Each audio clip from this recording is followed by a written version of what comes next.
a load of enthusiasts, all people like you.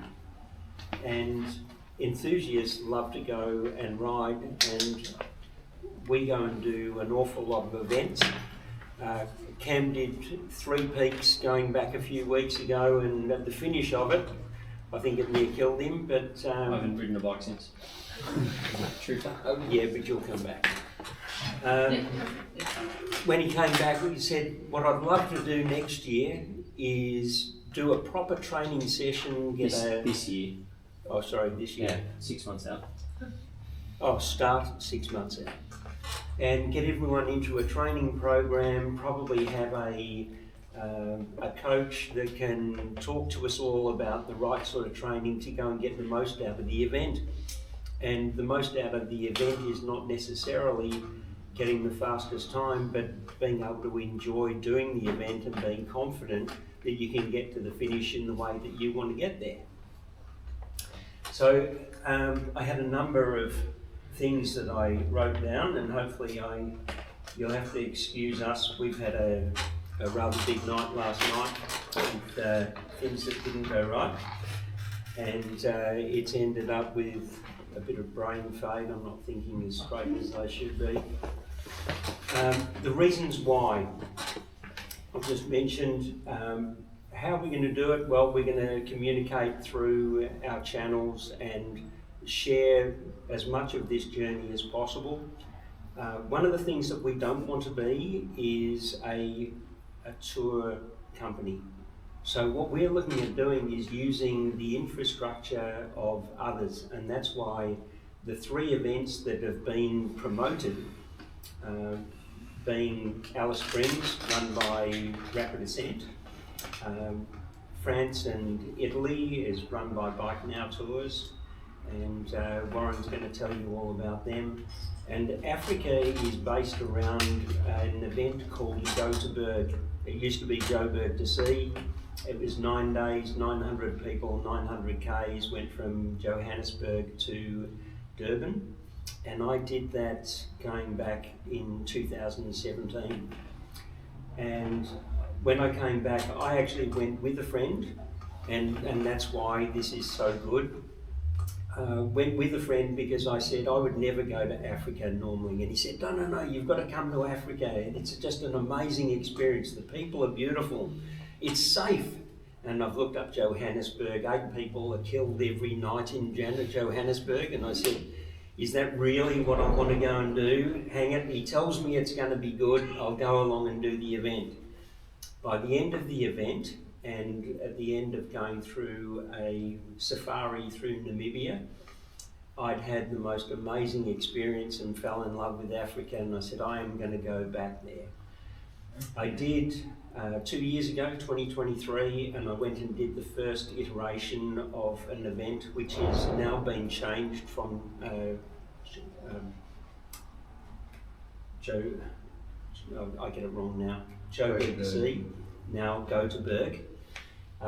It was the first iteration, and they cut it back from a 9-day event to 6.5 days, and the cost is ridiculously cheap. It's around $2,100, including all accommodation and all food, and you move every day. You do that with now around 250, 350 people, so it's a little bit smaller event than what it used to be, but I have no doubt it will get back to the 900 people. The organisers are absolutely amazing, and they just become great friends, and you meet a whole lot of people on that journey.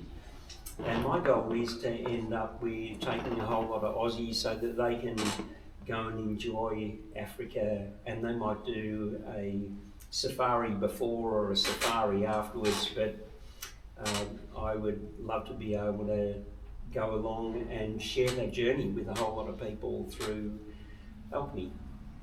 So the first thing I'm going to do, going to the events, I want to quickly go through Alice Springs. I did this last year, and it was the first time that it was run.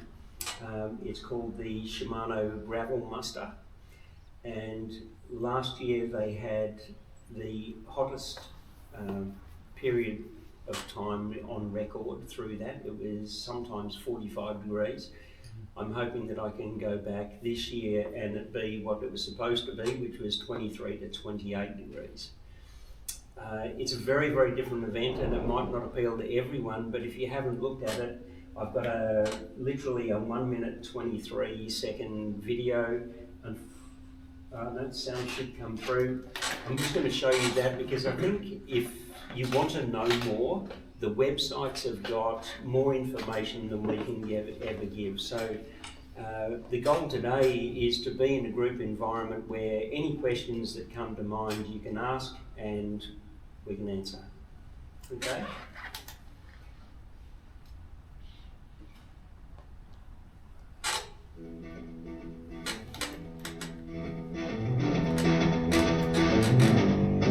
Welcome to the inaugural Shimano Gravel Muster stage race for 2024. The next 4 days of adventures and camaraderie and good times we're going to have together out here in the heartland of the Magic, the whole thing's been amazing to see. It's a bit of stuff like that. I respect all of it.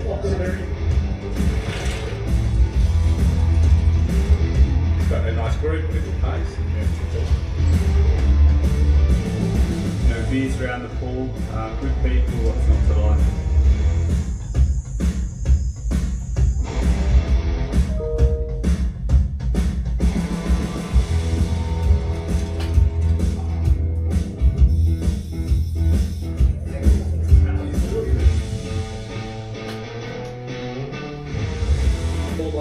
Biking with it. I love it.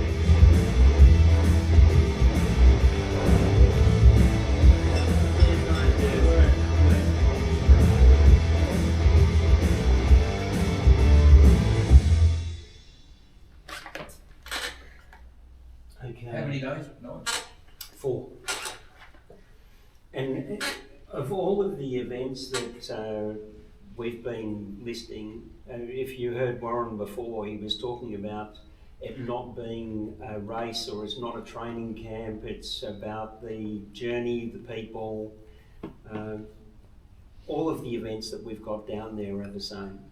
You can go and race this, you can try and be as competitive as you like if you go into Alice Springs and do the event, but you can also go along and it can be a personal best and just a challenge to finish each day, and it's all about then the scenery and catching up with people and having a really, really great time. Or a good excuse to ride with your mates. Great excuse to ride with mates, yeah. Yeah. Is it all loop or does it start and finish? All of it, well, sorry. 2 of the nights are in Alice Springs and we'll come back to Alice Springs. Then there's another 2 ones in Howe River Camp, base camp, and that's one of the longest days. Then Ross River Camp is another one. You travel to those, camp out, ride the next leg, camp out, then come back to Alice Springs. So the pool and the barbecue, is it like a That's pub it, there? that's at Howe River Camp. They bring all that out and set it up? No, that's all. Oh, Not the pool. The pool would be already, they're not going to set up the pool for it. But so there's like a venue there? yes. Yeah. Which is functioning 24/7, 12 months a year. Yeah. And Ross River Camp, which they didn't show there, actually has the best facilities. I'm surprised they showed Howe River, which was far more basic. Yeah. How long is each stage, roughly? Biggest day is 112, shortest day is about 47. But it's run in a way where in the 112, there's 2 competitive sections. So one I think is 27k, another one is 42k, and the rest is transport. So you're riding with a group, you're chatting away, then you'll go and do your competitive section, which is timed, and you finish that, you get a time, get to cruise over the 4 days, and they have presentations every week. Sounds good. It's a lot of fun. It was just very hot last year. Might be wet. When is it? August 19 to 23 from memory. Just when Melbourne's horrible. Yeah. One of the other reasons for all of the trips to be across July, August, September is to give people an opportunity to get away from Melbourne weather, which is me to a T. I love getting away from Melbourne's winter. Noosa. Love Noosa. In fact, tour for next year needs to have a Noosa in there as well, I reckon. It'd be a pretty good ride up in that area all the way. Yep. As I said, we're not trying to be tour operators, no. So, Bock, if you want to do a tour around Noosa and set that up, happy to come along. We get so much pressure to kind of go, why don't you go here? Oh, yeah. I've got all the answers, why we don't. Well, one of the things that's happened ever since we started talking about tours is that people are coming in going, what about you go to here? What about you go to there? I've got a great idea. Or lots of people that I know would love to do this. I think we've got the flexibility to be able to put that together if we can find an organiser. Because again, we don't want to be tour operators. We don't have the expertise and won't ever have the expertise. Like someone who's like Warren, how long have you been doing these tours? 20th year. 20th year. But we're never going to have that, and don't want to have that expertise. We really want to come and join and use your expertise to make sure that everybody who comes along has a great time. So we're just the conduit that manages to make some of that happen. Can you just press the button for Perry, please, mate?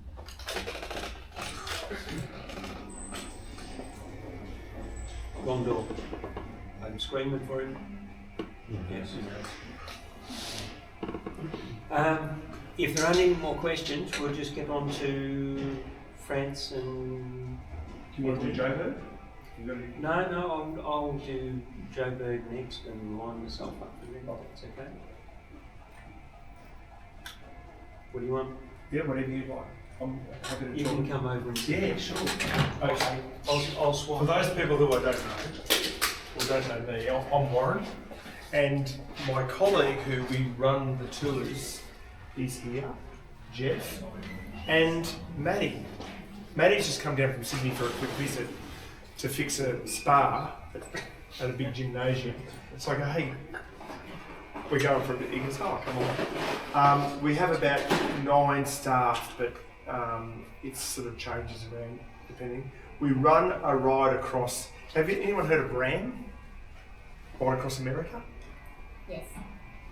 Where's the M? It should be RAA. Because I was thinking like we could do the tour, it doesn't sound very good RAA, so they call it RAM. I thought right across Europe, Ray, sounds like someone's name.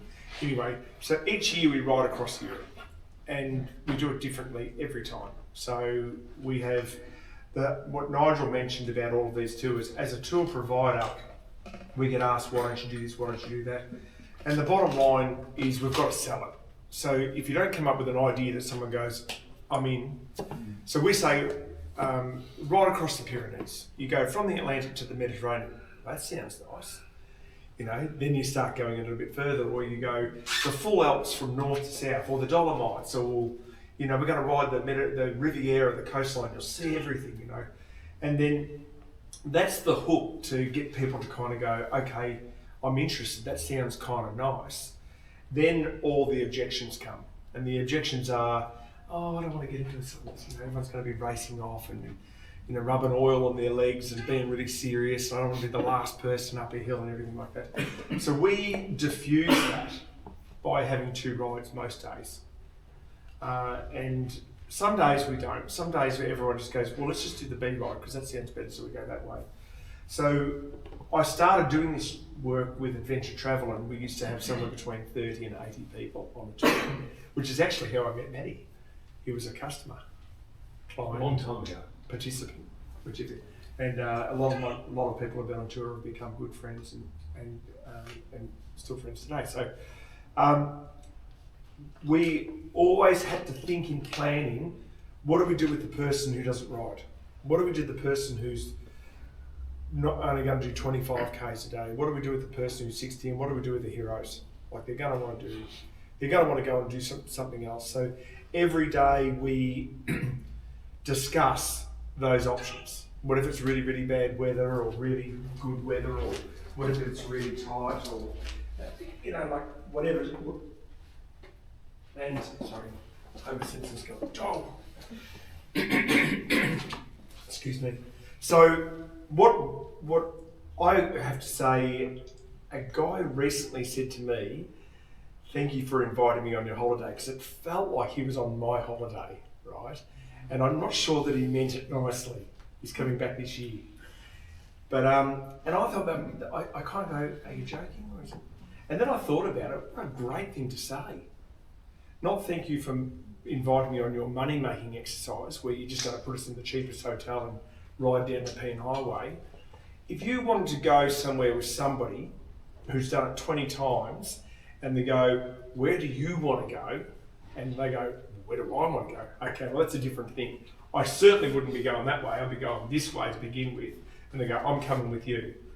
And it is that. Like, I build the most exciting trip for me, and then I'm really excited that everyone else can join me on it. It's a bit selfish, I know. But this year we've been talking about Corsica for ages, and we're doing. We don't want to go. We don't want to go there and then come back and then say, "Oh, we should have." I'll come back and do it properly. We're 2 weeks in Corsica, all the way everything. We're going to see all the way around the outside and then through the middle, which is really difficult to run.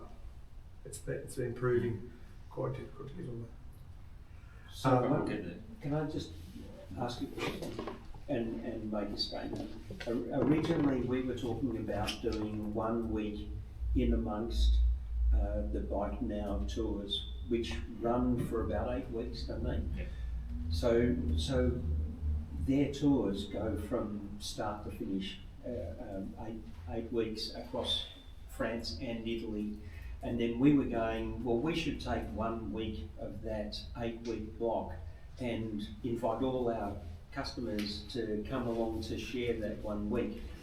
And I thought it's probably small thinking on our behalf to do that, because often timing doesn't work out that way that it can. We're happy to do it if we end up with a 1 week block, but if you want to join in any of those trips or that 2-month period, then you should be able to do that. The hardest thing for us, like we spend a lot of time. I mean, just. I'll just give an example. Warren invited me for years and years and years to come on his tours, and I couldn't do family reasons and stuff. And then in 2019, I went along as a client, and everything was just amazing. And then in 23, After COVID, he invited me to come along as staff and help out and stuff. That's when I realised how much work goes into organising just 2.5 months of being in Europe. It is, the amount of work that he puts in is phenomenal. Like, I'll ring him in the morning at 8 o'clock and he go, "I've been up all night booking hotels." And that's what he does. And this is something. It's his passion, and it really shows when you're with him on tour. He is excited to be on his bike with people, and I've just come along for the ride and getting more and more involved and realising how much it does take to. Now, you shouldn't feel guilty about that. That's nothing to do with you. But part of what we're doing is saying, right, okay.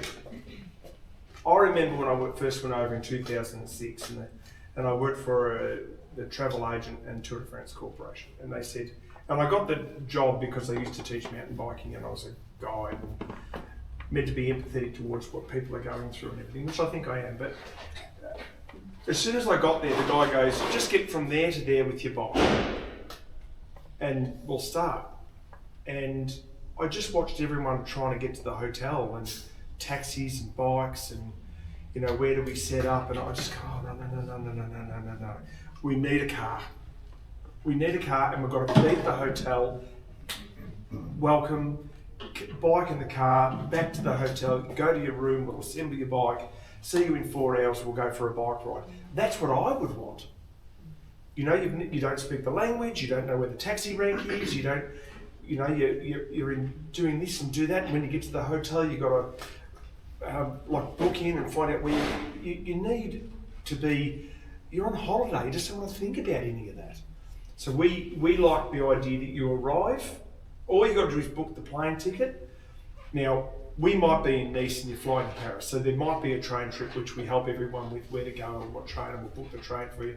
But then you get off at the train station and there's a bike there for you, and that's it. You just start enjoying yourself. You go for a ride. You don't have to think about left or right. Occasionally you don't have to think about right or wrong. I mean, just do what you like. Just a little anecdote. We had a barrister who's very polite, very like, just no, can't. Anyway, he comes on holiday and occasionally lets fly. It's just, man, just enjoy yourself. Have a great time. You've got to let, it's like going to a football game and shouting at the referee. So after he leaves, we just give the lady a little tip and say, is that a bad day? We want you to enjoy yourself and have a great time. Come back and say, oh my God. And a testament to that is we very rarely have a new client. Like 90% of our people just come every year. They just go, no, I'm in next year. Where are we going? So, then you get the odd one that comes, and then they start coming back the following year.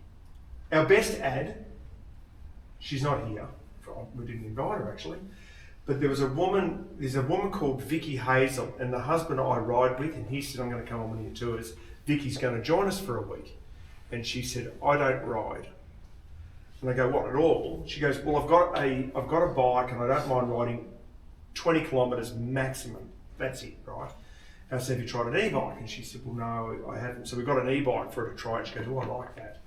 Anyway, she came over and she was just going to do 7 days and then go to Paris and then join us for the last 2 days in the Alps. Anyway, when she came, she was in Provence and it's pretty flat and we're all doing 35 k's an hour and the bike shuts down at 28. Probably not the best decision. She rode a bit and got in the car and it was all okay. But then she went to Paris to meet her daughter and buy a really expensive ring, friendship ring with her daughter. Then she came back in the Alps. It was really hilly. It was longer. It might have been about 5 days. And she got the e-bike and she rode past everyone. She left last and she was at the top of the hill first. She had such a good time. She came back for a month the next year. And then she came back for another month the next year. And then this year she's coming back for 3 weeks because she's got a new job. She's only got 3 weeks off. And she's like one of the great success stories. She rides 80 or 90 k's in a day with pop another battery in the thing. She zips it up to full speed and adios everybody. And we only take her into the hills because she doesn't want to ride 28 k's an hour. She wants to ride 28 k's an hour when everyone else is doing 10. So we have little stories like that. We have dozens of stories like that about people where their lives changed dramatically. So what do we do this for? Like we save our money up and we go and do something with our money, or I always struggle because I want to renovate the laundry. I could never justify it as a kid and all my friends are going to Europe and when I finally got there, I think it's life changing. And that's what we, as bike riders, what a terrific way to experience a country than riding through it. And we were mentioning a little bit earlier, we never ride straight. We'll always turn right if there's something interesting, stop and take it easy and meet people, and you end up making all these great friends along the way. They go, the Aussies, I remember they came. And when we come back, they remember how much we're enjoying what we're doing because we stop and smell the roses. So this year is a very, very different year. Not that we're going to talk about individual tours because they're on the website. And if you go, I'm going to just quickly do this because we're proud of this. And I'm just going to pick one here. I'll just go to Corsica. When you go down the bottom of the tours on our website, so Jeff was saying the time, a lot of it's just building the website. But when you go into the tours, I think here, they have the itinerary, and when you go into each individual day, it shows you the details of the day. This one doesn't, I'm going to go another one, because we changed our tour a little bit this year. I'm going to go that one, see if that does it. So you can actually look at each route map. That's the whole route there, which you can see. And you can see where it is and zoom in. It's all interactive, and as we change it, let's see what day 2 is like. I might not be using a website properly, but you get a full map of each day somehow. See if that goes in there. I might be wrong.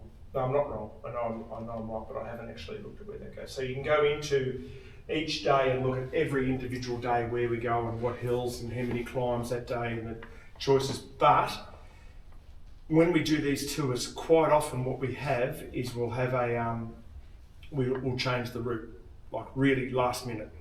Like tomorrow's ride's different. And because there might be a snow drift, or there might be a bridge out, or there might be, it's a hot day or whatever. But one of the tours we changed this year, we completely changed it about 2 months ago, and to visit the Tour de France, because we sort of go, maybe we can make it work. Does anyone have any questions about riding across Europe? I'm not going to finish until I ride every single road. I'm on a mission to explore everything the way we go. I'm a bit disappointed I can't get that other map up though, because that would be really Having cool. said that though, Warren knows so much about Europe and where he rides. Like, we will be at dinner on one night and someone will say, so what's tomorrow's ride like? And he'll describe kilometre by kilometre, left, right, 10%, down, right, and he's pretty close. So when he says he wants to ride every road, he likes riding the roads that he's done before. Okay, you all have this, what I love about what we do. If we said, we had some people from overseas and said, we're riding down to Portsea today. And you'd say, well, which way would we go? And Nigel would probably say, well, let's start here, we'll ride down like through the back of Listerfield back, and we've got to include Alpe seat, don't we? And we've got to ride out to the point, oh, there's that cafe there, got to go there, that was fantastic. You know, you go out on the balcony, or there's a place to put the bikes, and you're looking out at the water, and I could just feel this breeze coming through and having a cool drink and watching everyone at the table laughing and having a good time and everything like that. So we have these experiences, and then we try to recreate them, which is easy, right? The bad part is when you go and have an experience and you've got to wait 1 hour and 45 for a pasta. And then you go, come on, we've got to get out of here. We're going to be late to the hotel. We're never going back there. So one of the things that we changed last year, and sort of the year before, but definitely last year, was we have this is a real problem with a big group, right? That you'll come along on a tour and you go, oh, look, it's coffees for everyone. I'll shout, you do tomorrow. And then tomorrow someone else does it, and they go, oh, I'll do tomorrow. And then you end up shouting at each other, and one person never pays.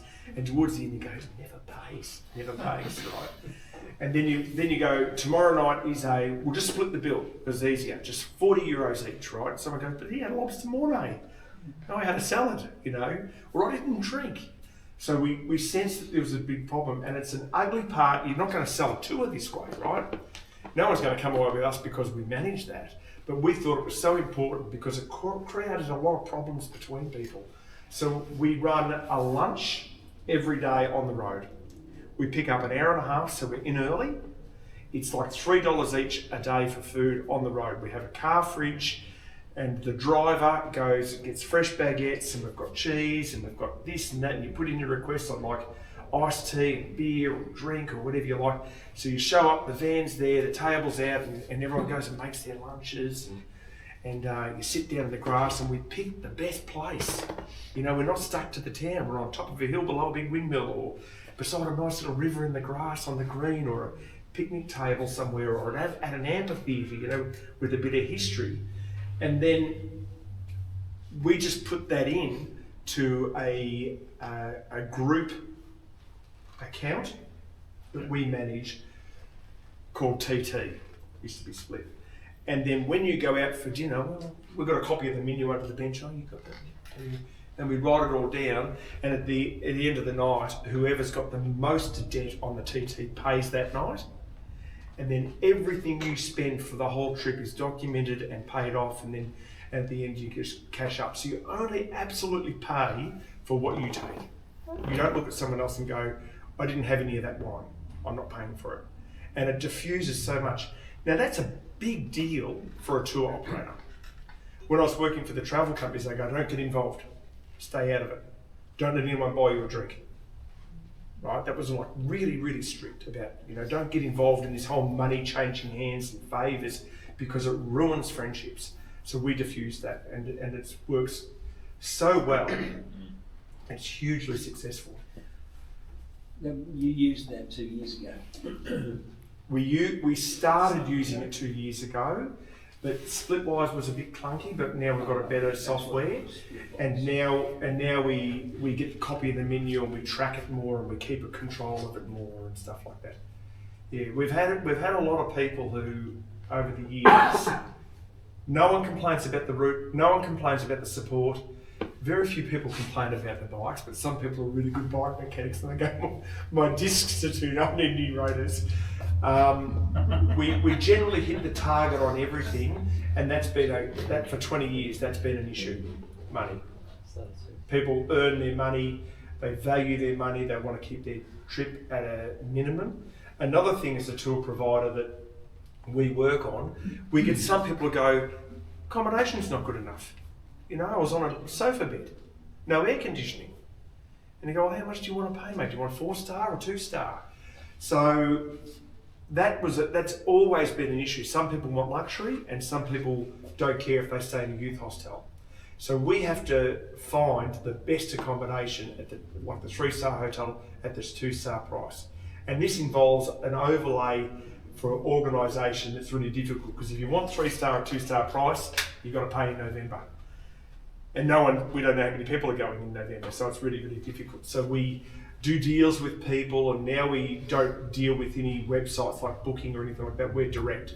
So we give them a little bit of money that's refundable, and we communicate with them closely. And you do 67 nights with all people coming and going, and some people want a double and some people want a twin, no sofa beds, air conditioning, I want to overlook the bay, I don't want to overlook the gardens. Blah, blah, blah. They are in that room. You look at all the rooms and no. Have you got room for bikes? It's just a deep, deep hole that you sink into that you just spend, you look at the clock and go, I have to stop and do the rest tomorrow. It's a big deal, making sure everything's good. You don't have to feel bad about that or good about that or anything. You don't have to worry about it. You just come along and enjoy yourself. But things run seamless because of good planning. And good planning takes time. And we make sure it's perfect. And if we get it wrong, we're all over it. Can I just reiterate, we don't want to be tour operators. We're very happy to leave it to you. Jeff said to me yesterday, he said to me, we've got a problem. We've got a real big problem that's unresolved, because we didn't book 2 days in Nice because the ferry company said, good news, the ferry that you booked is not running, but we've got you on another ferry. And I wrote back, same day? They go, no, but nearby. 1 day out's a catastrophe, right? Because we're all there and we've got to move to there. So we booked in planning 2 days here and 2 days there in case there was a problem. So we go, okay, well, what day is it? So then we plan that, and then we found a ferry in Toulon. We were going to go out of Nice. Now, Toulon's great because you go down through the coast. It's a big red coastline with really, really interesting terroir and everything like that. And you go past San Rafael, and we go through Cannes. Not that Cannes anything to see. It's just like the Gold Coast when we go through. But we go right along that whole area, and in Toulon, and then we go out of Toulon. We go, why don't we stay 2 days in there? And Jeff's saying, well, why don't we do this? So I go, hang on, stop. So I've got to clear. Okay, well, let's check the ride maps first. How far is the next day? The next day is only 54, right? We can make that 74 good, that'll be fine. But then how do we get back? Well, let's freeway back and then there, and then we're only 80 k's from the next place. It'll work, right? So it's just like the overlays of getting things to all happen in order and achievable for everybody. So we have a non-rider on that trip. So I ring her and say, we're not finishing in Nice anymore, we're finishing in Toulon. And this is what we want to do. And she goes, well, how does that? I go, you can stay in Toulon with the pool and the beach. It's a beautiful town. You can come with us in the car. You'll go to Nice first for 2 hours. Then you go to Monaco for 2 hours. Then you go to the top of Madone in Menton to cheer everyone over the top of the hill. And we all put the bikes in the car and then we just drive straight back 100 k's down the road on a freeway and you'll be back at the accommodation. You can stay in Nice, you can stay in Monaco and catch the train back if you like, or we'll pick you up on the way back through if you like. So she said, so I can do anything I want. I said, you can do anything you like. She goes, great, I'm in. That's better than 2 nights in Nice. So, we sort of think about what other people want to do and where they're going to be and how they're going to arrive and how they're going to depart. We always finish near big airports or big train stations. Any questions? Because I reckon that you've done a nice presentation. Thank you. I want to ask a question. Go for it. So many people say to me, which one is the... I'm not going to ask myself, I'm going to ask one of these guys, so I know I've done it. Favourite climb? Oh. Maddie, I'm putting you on the spot. Oh, I'd be Mont Ventoux. Mont Ventoux. You want to tell everyone why that's your favourite climb? Just pure grit. You just have to. There's no way out. You just need to keep pushing up there. But it's not as picturesque as others. And I think one of the nicer ones to do is the Celeron in Italy, in the Dolomites. So that's beautiful. The Celeron Loop is a highlight. Well, that's not really a climb. It's Gardena, Camp Yeah, but Belongo. Yeah, if we're going to dissect it, if you want a climb and you want to put some altitude amongst it, Celeron probably. I 100% agree with that. The Dolomites. Oh, the Dolomites.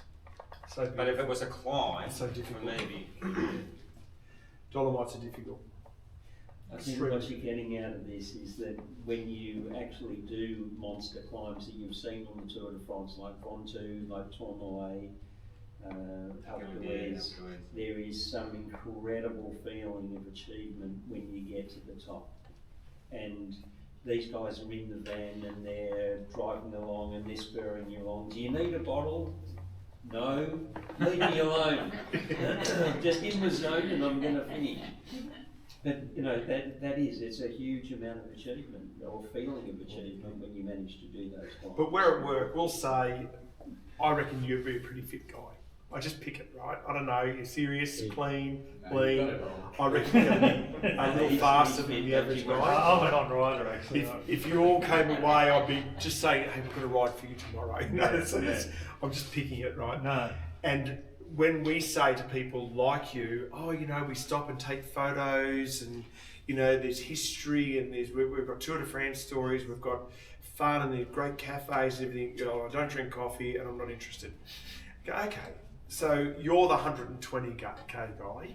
So we do have, like you have in Alice Springs, we have days where we go, all right, Cheryl Crow rode up here in 1 hour and 47 minutes. You've got to be bad, right? Yeah. Because she's not a bike rider either, even though she had all the help in the world. And here's the start and here's the finish and we're there to help you through. So you can ride up slowly, but there are days where we just go, and he usually goes with everyone at the top. Are you riding every day? Well, we have two. Take it away, Jennifer. we have rest days. Yep. Rest day stands for Probably depends on the ride day before, even am I steeper right? terrain. So Yeah, if, right. so if we have a rest day and you want to keep riding, Yeah. we haven't given you enough. The rest days are usually somewhere between 2,500 and 3,500 metres and up to 130 k's long. One or the other, or a little bit of both. They're usually really hard days, but we do have non-ride days, Yeah. and every 4th day should be a rest day. Yeah. So we reckon you want to ride for 3, or even if there's a car, you can like ride half and get out and get in. And I only want to do half the hill, but I want the descent, or I don't like descending on. Yeah. Okay. Also, 12 years of my life, I worked for Cycling Australia as a coach for women in sport, running a program called Cogs Girls. And gender's got nothing to do with it because the blokes come along, but most of the blokes just want to chat up the girls. So we made it so any guy can come along, but they've got to be invited by one of the women, right? Cogs girls. And we called that cycling for the terrified. So when you do that for a long time, and then you take people riding and they go, I'm a little bit, stop, let's work it out. Like, is it clipless pedals, is it downhill, is it rain, is it tunnels, is it gravel, is it close bunches, is it speed? Let's work on it. And everyone goes back a much better rider. Yeah. So our claim on climbing, and some of you are fantastic riders and have more experience riding, you've been riding longer than me, right? Teaching people to ride for such a long time, most of my life, you have these little tips that help them, and our claim is 20% faster in 20 minutes. So if you're nervous about getting up these climbs, don't be, because the first day you ride on enthusiasm. You just ride it on adrenaline. I'm at this new place, let's go for a ride. Big hill in the way. Yeah, I don't care, let's just I'll get up there, I've got all day. You said, yeah, got to tick away at it. Second day is, another one of the same. Yeah, it's a pretty big hill today. Third one, I don't think I can do this every day. This is way too difficult. Doing the whole program, not getting the car and everything. And then you get through, day 3 is always hard for people. If we're doing 80 to 110, and we've got 1,500 metres, like a Mount Buller and a bit more, and an 80 or 90k ride. You do it 3 days in a row. The third day is usually hard for people, and they go, in 4th day, that's it, you start getting better. And you get better and better and better. Road bikes all the way? Yeah, the last few years we've experienced a little bit of gravel here and there, especially around Mediterranean set, because there's all the lobster areas, and the lobster cars come up and we're allowed to ride on them. So we divert and pick a bit of gravel only where there's a really undesirable road. Yeah. Like we don't like traffic. Right, the cars are amazing. Like, you've ever driven around here and someone's like riding behind you in a car really slowly, and you go, why are they passing me where it's dangerous, like normal people? And then you finally get to a real dangerous bit over there, and then they pass. You go, oh my God, you sat behind me all that way, and it just got dangerous, and you passed me on a blind corner. Cars are amazing. If you hit a cyclist in Europe, you're in trouble already. Like here, they'd say, well, what were you doing on that road? Why weren't you... over there, it's the other way around. The attitude is very different. It's completely upside down. Yeah. The The larger the vehicle, the more responsibility. Cars will go out of their way, they'll never abuse you, and they give you so much room. It's weird. It's like, how come these people, they're all so nice, but they're also scared of being in trouble. It is, and that led to the question I answered before the question was asked. Why did I run tours everywhere? You go, well, okay, we're going to do it for 3 months. Where's the best place? Oh, Europe. Well, let's just do 3 months in Europe and just get back to mountain bike tours and retailing and do what we do the rest of the time. We've all got stuff to do. I don't need to go to America and deal with the associated problems of going there. Or, go through Asia. I've ridden through Taiwan. I've ridden an extensive tour in Taiwan, all over the mountains and nuclear power plant, around Taichung and everything like that. I did an 18-day TV commercial there for Giant, and there is no way known that I want to ride there unless the road's closed. Because our driver was just a lunatic. We had to keep waking him up all the time. There's no guardrails, it's just lawless. People just go anywhere they want. So I really wanted to ride the Silk Road. So I said to a guy, would you ride the Silk Road? He goes, oh yeah, fantastic trip. With a bodyguard or 2. Is it dangerous? He goes, oh yeah, you'd get robbed for sure. Guaranteed. So I come up to that. Yeah. But that's what we thought about. But maybe you need to still enjoy Africa or something like that to broaden your horizons. I'm just one guy that rides in this area. There's other great places that I don't know about. I don't know what it's like to ride in Japan and stuff like that I've ridden. But I'm very excited about what we do and what we share with other people. And everything that we think that we should sell the tour for, like the reason why you would come on one of these tours instead of go with... there's lots of people who do it. I've worked for a few of them actually. But bike style are a big coach. Like if you want to just follow the tour every day, like we did this for about 10 years, and then get in the grandstand and go and get Simon Gerrans to sign your shirt and everything like that. Just drive down to Ocean Grove and get him to sign it and go somewhere else for a bike ride where there's no traffic. That's our idea, because when we're on the tour, following the tour for 14 days, every day, people just say, can we just go somewhere where there's no crowds, please? I just want to go to a cafe and sit down. I just want to experience Europe. I can't see anything. There are all the motorhomes everywhere, and you're right up a hill and people are squirting you with water. And what do they say, Maddie? Get out of the way, I'm doing the whole thing. the amount of things that are undesirable that happen if you just do it every day. It's great to go and see it for a day. 3 days maybe. Every, like here and there. So now we do a 62-day tour, and we see the tour between 1 and 4 days. Last year was a big tour. We followed it all through Burgundy every day, which was fantastic. Can I just add a bit? What is it for when I went and did the one with Warren in France? As someone who was riding more frequently at the time, it's probably the most enjoyable experience I've ever had riding the bike for that period of time. And age will probably be able to provide another great experience as well, or perspective, I should say. Completely different experience. Yeah. The same result. Yeah. Turn up. But as someone who's riding the bike, you can make it as fun as you want. You can, go and have a crack at a mountain that you want to, and really enjoy cycling for what it is, not necessarily the racing, but if you want to do that, you can, but also just take it in a little bit more as well. And I think the driving experience and everything about it was unbelievable. Thanks. The only thing, Warren was saying 20% improvement, I reckon Age had about 100% improvement from start to Age finish. turned to me before and said the same thing. Yeah.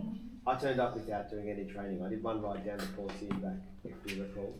Daryl. And cramped. And I thought, I don't know, I had all these grand plans of forward training, but I got there and there's so many things that you've touched on, but one of the things when we got there, the hotel, and I rented a bike off you, and we're setting it up, and you're in, everybody's in there, the tools going, and there's that, the hotel foyer, and the bike's getting prepared for me, and I'm part of that, and everything was just unbelievable. Got out on the bike, that you were saying about the day 3 sort of little dip, I feel like I completely agree with that. Day 3 was hard, but doable, and then by day 4 and 5, I'm in the front, I was having a real crack and loving it. The other thing that I don't think that you would say, but like walking into these chateau de whatever, wherever we're staying, where we've got this great dinner plan and everything, we walk in there and it would be really complicated if you didn't start talking French to them and start just, blah, blah, blah, and they're like, yeah, how you going, Warren? They're so happy to see you back again, and going through these villages where people are walking on with breadsticks under their arms, and like just all these great places. And I listening to this, I had no idea the work that went into it, because it seemed like there wasn't any work that went into it when you're there. Yeah, just going for a bike ride. Just going for a bike ride and just hanging out and having a laugh, and the food. Just the musette bags are a big thing. We give you a musette bag with 2 ties and a clip. So when you're riding, it doesn't fall around you. Keep, doing this. And we want you to use that no pockets, because doing this, you kind of go 30 k's down the road, I've lost a glove. Or I left something on the so you have a musette bag with your name on it, it's got a reflective back on a pocket, and that is just like the night before, you lay it out, you put everything you want on the day on the musette bag, you put bars, and we give you electrolytes, and we give you that and that and that, and you put it all on the table, and that's all right.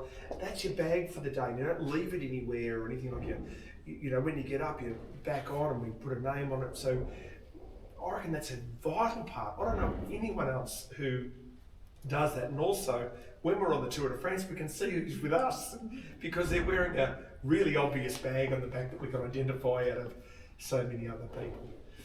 You guys had a special trip because my 3 sons, right? 3 boys and Nigel. It was really special for us to have a family reacquainting with something they love to do and to go and do something. But 3 days, the bike riding is easy. Has anyone ridden in Europe that's here? Through Europe? No. Town bikes, but not the road.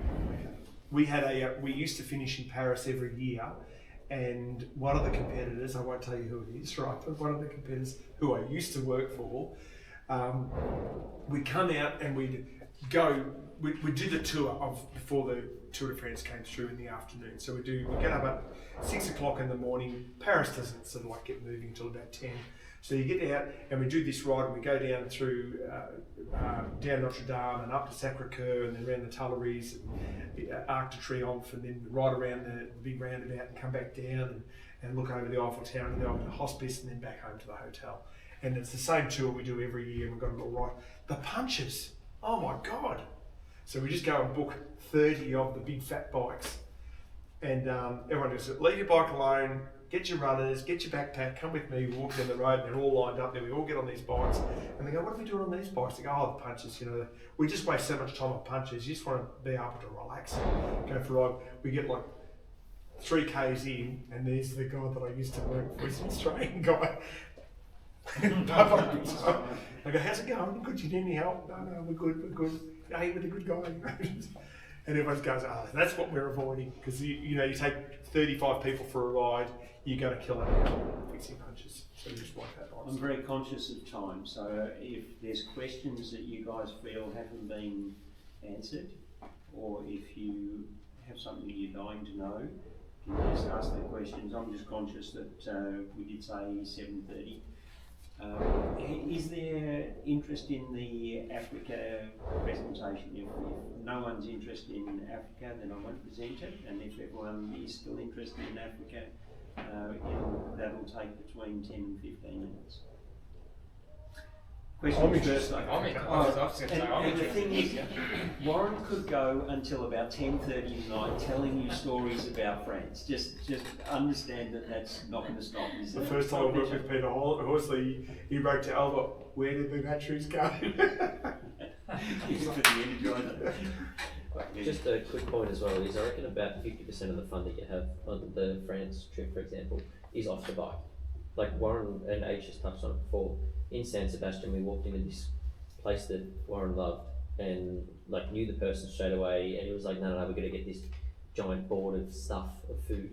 And it was just one of the most fun nights that we've had on the entire trip. And I think you've really got to take that into consideration, that although there's a route up there from A to B, a lot of it is also the time spent in those towns and you stops at your lunches and all that kind of stuff as well. A question, I don't know if it's relevant for anyone, I'll ask it anyway. What bikes do you ride? Tarmac. There's a couple of Roubaix and we've got a few electric bikes. Got a Creo. Got a Creo, 3 electric Vardos and 1 Roubaix and about 9 Tarmacs. And we're fixing them and updating them occasionally. We sort of replace one every time. So I've got a very close, really close friend. I turned 60 in April last year, and my friends from France came out and spent some time with me, and they've become really, really close friends. And one of the guys there loves riding bikes, and we look after him really well, and he manages the fleet while we're gone. He sells them and organises stuff and picks things up. So this year we've organised batteries for the Vardos in Lyon. He's going to go and get that. He's a TGV train driver. He's a great guy. You've got brochures for anyone that really wants to have some more info or wants to hop on the website. I've got a question. Yes. Gender split 20% men, generally. and age split. You're younger. Yeah. But no one is, like Vicky's a school teacher. She's coming for a month this year. She's so vivacious. Like she's just like a million miles an hour. Lots of fun. We've got an admin nurse from this year from Warrigal. My daughter's coming, who's only 25, right? Barry Brown and his wife are coming, and their daughter Amanda, who's much younger than you. But I have to say, once you're sitting around the dinner table telling tall stories and joking around and taking the piss out of people, gender and age doesn't matter. Sometimes we bring people bring their kids. So we've had some 12 and 15-year-olds. A lot of men have done their last journey before their daughters grow up, so they bring their 16, 17, 18-year-old daughter along. It's a very comfortable environment, doesn't matter what gender, what ability or what age you are. And we might modify the tour. Like if you're with a whole bunch of guys from the motor industry, the conversation around the dinner table might be a bit different. than if for a whole bunch of people with their husband and wife. Like I remember we were in Burgundy last year, and we had 5 women and 2 men around the dinner table, a lunch table at New St George, and one woman dropped a clanger. She said, "All white men start wars." Anyway, the conversation after that was really interesting. Not from me, by the way, I don't care. My wife, last year, Your wife's coming the whole time? oh, 6 weeks, Yeah. this week. So she came for the first time last year, and she's a little bit involved with admin, helping with hotels and stuff. And I tried to talk, when we first spoke about it, I said, "You should come along." She said, "Oh, no, what? I don't ride," and she's got an e-bike, but she doesn't ride it very often. I said, "No, just come along." She said, "But what am I going to do? I'm not going to sit in a van." I said, "But you'll ride your bike." Oh, maybe. So anyway, she came along for 3 or 4 weeks, and by the end of it, she'd just about ridden every day. She was on an e-bike that we bought in Italy, in France, and it wasn't limited. So she was riding along the road, flat piece of road. I got a video of it doing 40 kilometres an hour, and I'm down at the speedo looking and like, this is amazing. And she just loved it, the whole trip. And what Warren was saying before about Vicky about going up hills, that's where the e-bikes come into their own. Is longer flat. You know, you're trying to be in the group with other people, and they want to sit behind it. But when you're on an e-bike on a mountain, and you're going past other people who are way fitter than you, it's such a buzz. They love it.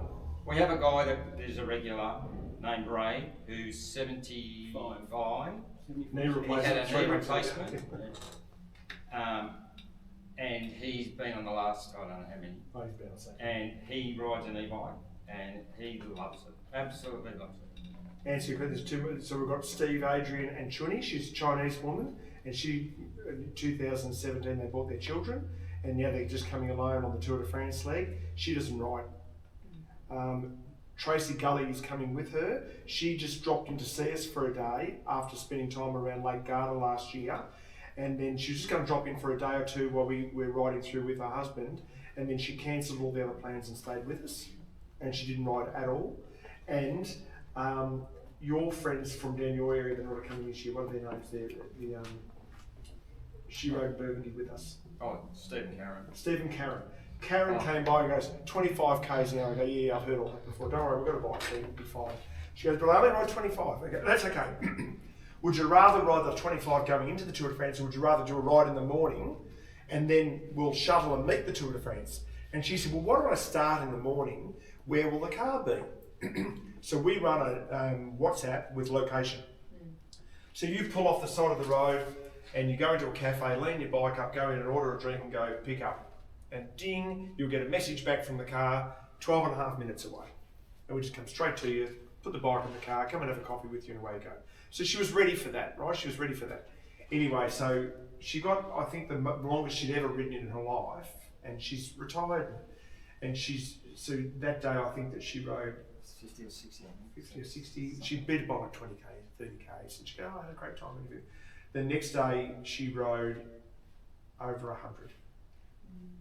And then about 4 days later, we did our whole Dijon and Louis St George and Bone and the wine tour and everything like that. And on the last day, I said, right, this is what we've got today. The car's got to go and pick up people from the airport for the next tour. This is your last day. It's 143 kilometres to Macon. So if you want to ride, start riding and just drop a pin. After we pick them up, but we might not be able to get to you straight away. You might need to wait a little while, right? Because we're going to, right? We don't know the timing. We might get delayed at the airport. Just got to be prepared that wherever you stop might be a little longer than normal because the car's going somewhere else. She said, that's okay, I'm fine with that. 143 kilometres, 2 batteries.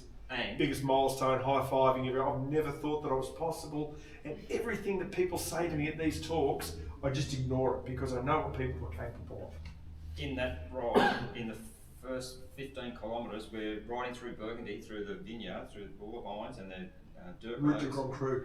Yep, and it had rained the night before, so there was puddles of water, and I'm in front, and she was a little bit behind, and I've just seen this big puddle, and I've tried to bunny hop it, and my back wheels caught the edge of the hole, and I punched it, but then she's hit something behind, and she's crashed and landed on her face and split her nose, and I said, oh, you know, so I called Warren, you know, Karen's had a fall, da, da, da.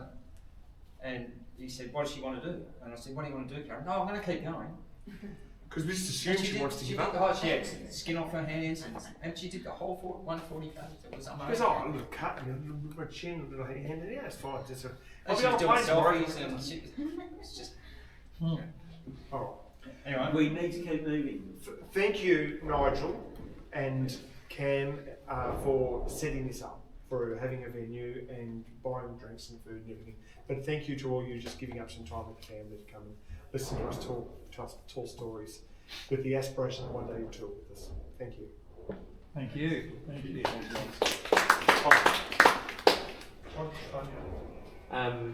Can we take our own bike if we want to? Yep. You're providing bikes including the cost of the We'll provide a bike for free for you, but you can bring a bike and we'll provide a flight deck for you.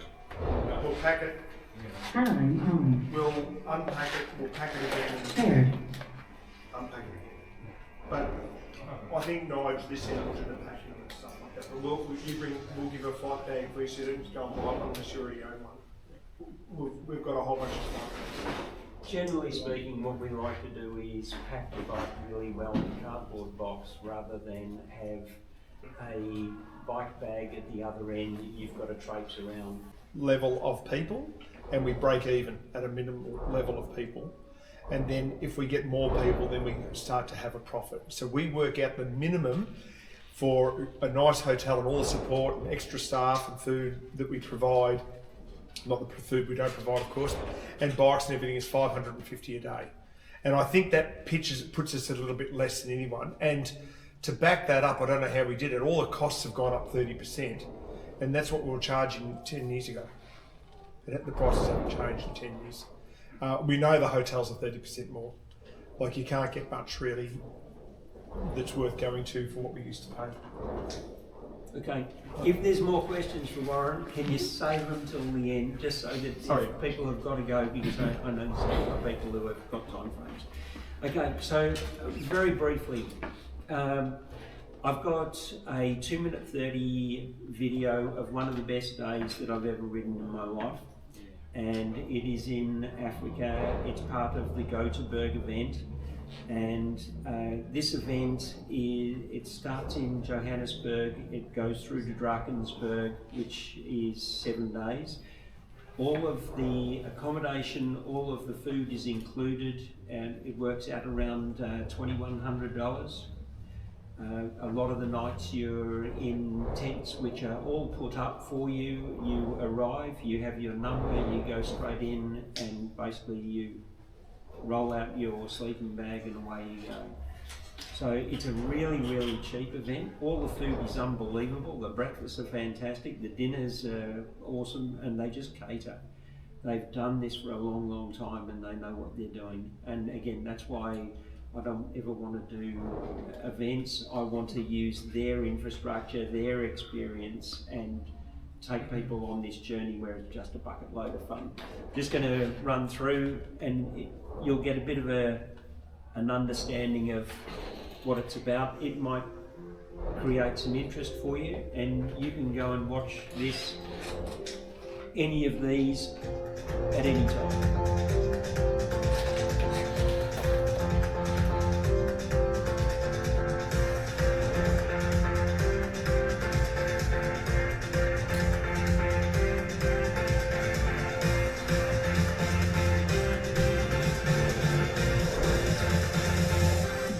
Stage 5 came with big raps. I couldn't imagine anything better than the ride we'd enjoyed on Stage 4, but it was. After a climb up the old wagon path, we swung through Greendale Farm, the spiritual home of mountain biking in this area. I couldn't help but notice how good the lands and herds were looking under the care of Gary and Nicky Green's offspring, Spoon and Wesley. Good job, guys.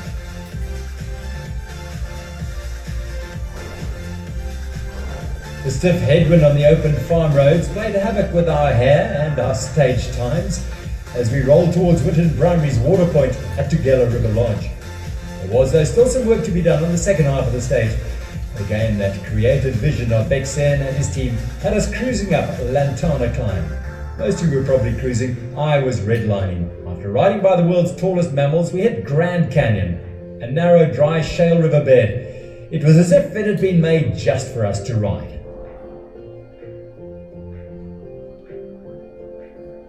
We, the pioneers of the Old Mutual Gothenburg, were given the chance to ride the truly incredible Boer Route Trail, a 4-kilometre single-track climb crafted out of the thick bush on the northern slopes of Spierkop Mountain.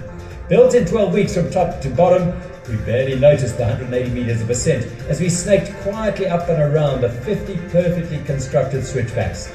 With this remarkable feat of engineering, Bexen and his team have set a new standard.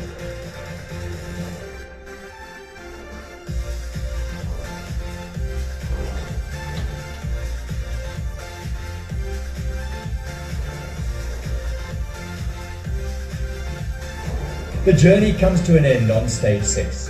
While we'll explore new trails, it'll give us a chance to reflect on an amazing first Old Mutual Gothenburg and be thankful for those that have made it happen. Well done to the whole team. You know how to make us smile, and boy, do we need that right now.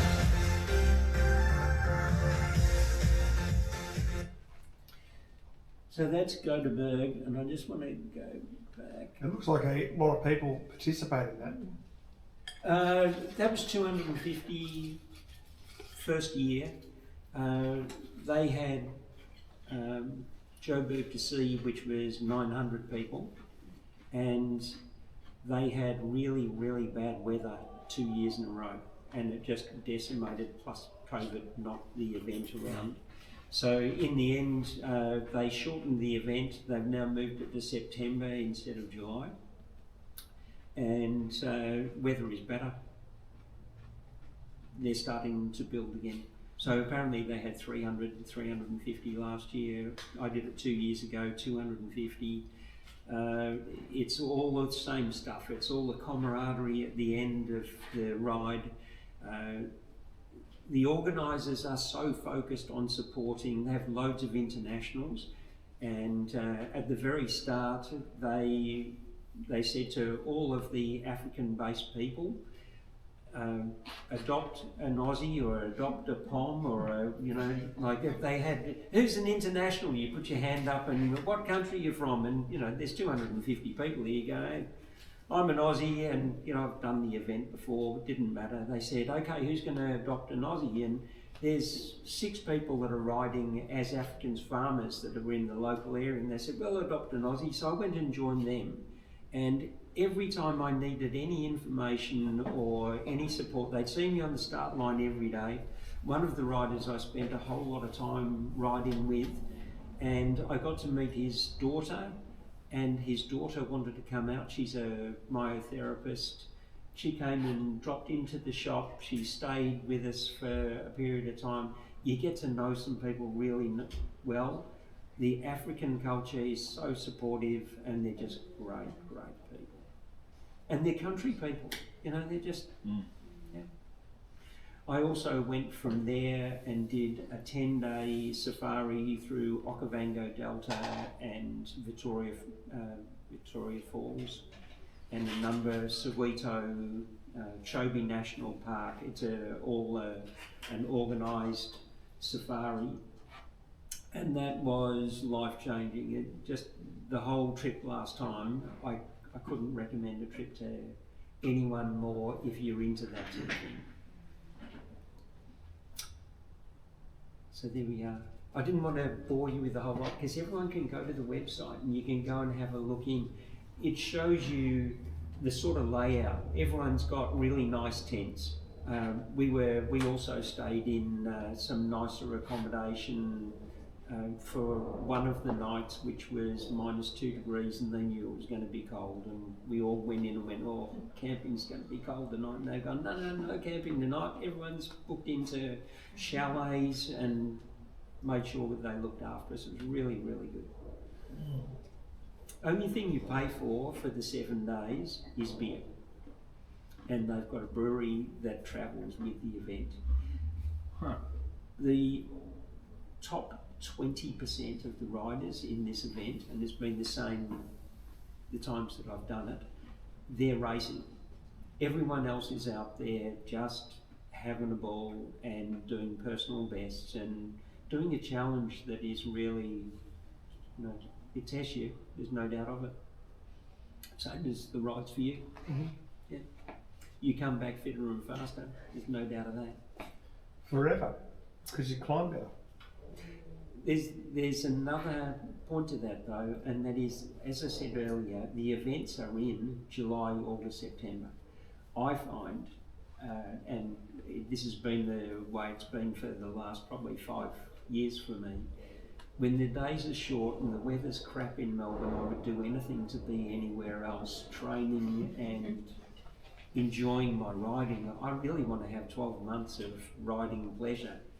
Well, I get to spend some time out now because Cam looks after the shop so well, but getting overseas and getting up north is absolutely fantastic.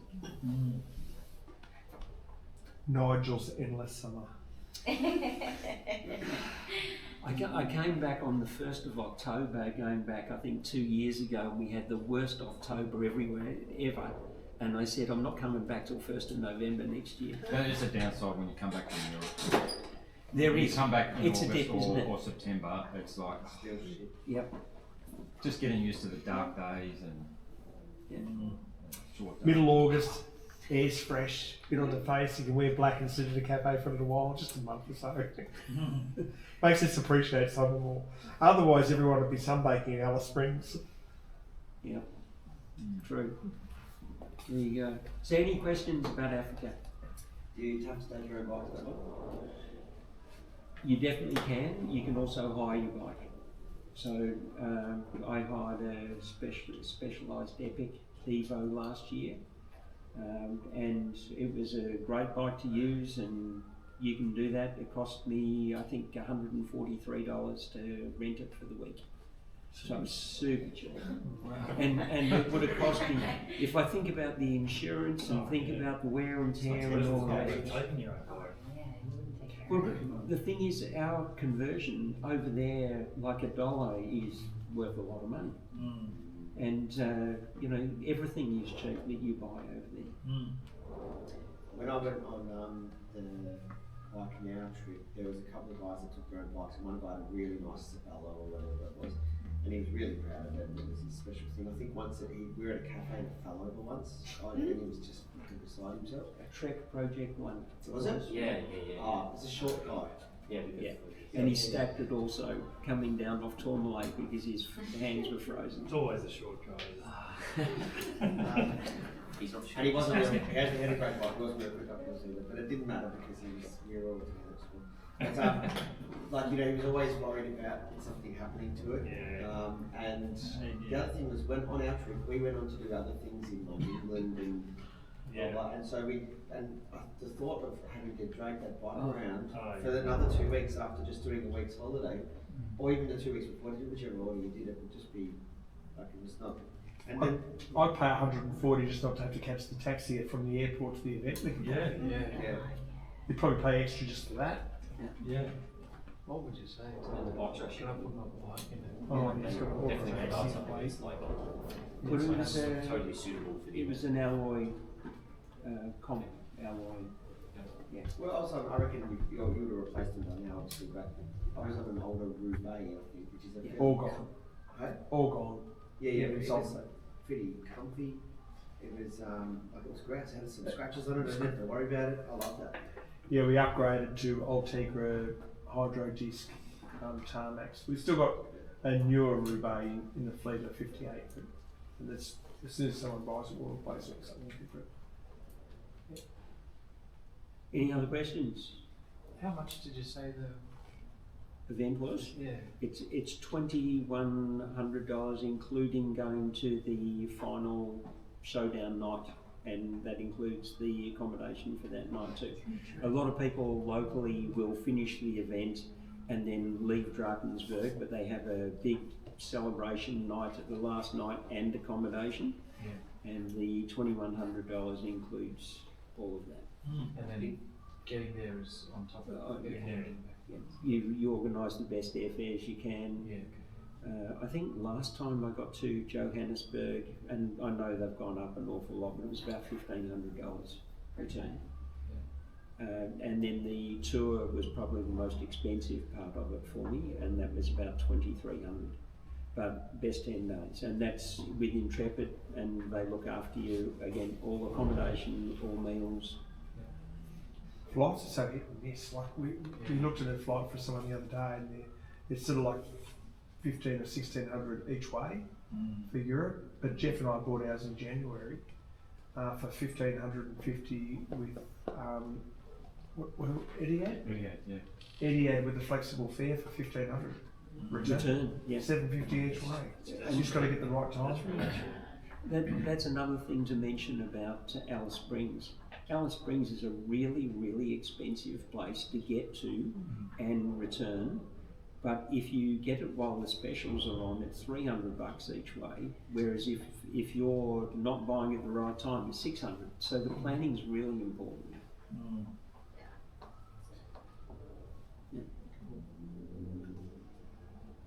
If people want to sign up to this, they reach out to you. No problem. Probably through that. Just the info at Alchemy Cycle Trader, and just say, hey, I'd like to chat more about one of the events, and happy to pick it up and chat about it, see what we can organise. There's a training regime that we'll try and get going as well, so that people are really well prepared for doing the events. Are you going this year? Yes. I haven't seen it in the roster. No. That's what I said. No, I'm a definite for this, and I'm a definite for Alice Springs. Don't know about France at this stage. Haven't chatted with Walt. Gee, you have a good boss. He's a good boss. Very lenient. Yeah, wow. Yeah, I think I've done my time just quietly. So is the next info session about how to retire in your 30s? That was the last one. I certainly didn't manage to do that. Yeah, I was going to say, Nigel failed that. Yeah, I failed badly. I'm still trying to get out. It's not work if you love what you're doing, though. Correct. That's what they kept telling me. When do you have to decide by? What's the cut-off times? Well, how long before? So I spoke to the guys for Alice Springs, and they said they've already sold out 50%.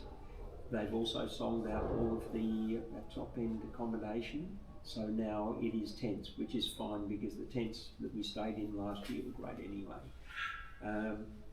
But it's a matter of getting in. There's only 100 spots for Alice Springs. If you talk Africa, then the earlier you get your flights organised, the better, because it'll be cheaper. Their event, I think, I didn't see a maximum number, but it'd probably be around 350, I think. So as long as it doesn't sell out, you can probably keep on thinking about it until the start of August. But depends on how well prepared you are to go and do that sort of event. There's probably another little part to that as well, is depending on how obviously well everyone knows each other here already. Speak up, mate. If everyone knows one another and they know that they're going on a particular trip, you can always go out for a few training rides in advance for South Africa or something like that, or get to know one another pre-event. Obviously we all kind of live around here. Well, maybe. We're all in Melbourne at least, it's close enough. They do more than that though. Go to Berg, when they receive the Australian entries, create a WhatsApp group for everyone who is going from Australia, so that you get to know them, communicate with them, talk about the training rides that they're doing and the preparation. So you just hop on that and either talk amongst yourselves or across the whole group. Cool. Yeah. What sort of training would you recommend or suggest to the For Africa, Listerfield and Mount Dandenong are all you need. Yeah. You know, yes, you've got to go and do some long days, but it depends on whether you want to win your age group or whether you're just going in there to. You would have seen in the video then, there's lots of people who are not busting a gut, they're going out there and enjoying the ride. And I was talking to Locke earlier, I spent so long just chewing a handlebar, trying to be the fastest up over Mount Dandenong or racing at a top level. I never appreciated how beautiful the country was or how the smell was. You know, you get to really enjoy that part, but also the camaraderie is exceptional. I've found if you can ride 65 k's a day on a road bike, you can pretty well do it. You adapt to whatever. Someone goes, what sort of training? If you want to do the whole thing, you got to, I don't know who uses Garmin, but on Garmin you can go, your vertical climbing ascent 30 seconds average. So VAM 30, it's one of the little windows on your Garmin. And if you can do more than 450, you're pretty good to get through everything. If you're 250, might need to look at the car occasionally. But 450, like 550 is just a real casual chat. 650 is kind of like, you know, breathing a bit. 850, probably you've had a race in B grade but haven't done really well. Maybe you've won a few races here and there. At 1,050, you've got a trophy cabinet. 1650, you're in the Tour de France. So if you can, that's one thing. So if you can ride 65 k's an hour and track your speed going up a hill and you're sort of around 400 or more, then you're pretty good to do the whole thing. So what sort of training do you need to do? None. Someone said, what sort of training do you do? And I go, that is the training. I take a break before I go over there. Come back fit, don't go over fit. Yeah. There you go. Thanks, Happy to Nigel. answer any more questions at any time, and as I said, info at, and it'll get to him. We can answer any questions. And if the shop's closed for a week and you're wondering why, maybe all of us have gone for a week. That won't happen. Yeah, forget it. That's not happening. All right, thanks all for coming. Thank you. Thanks, mate.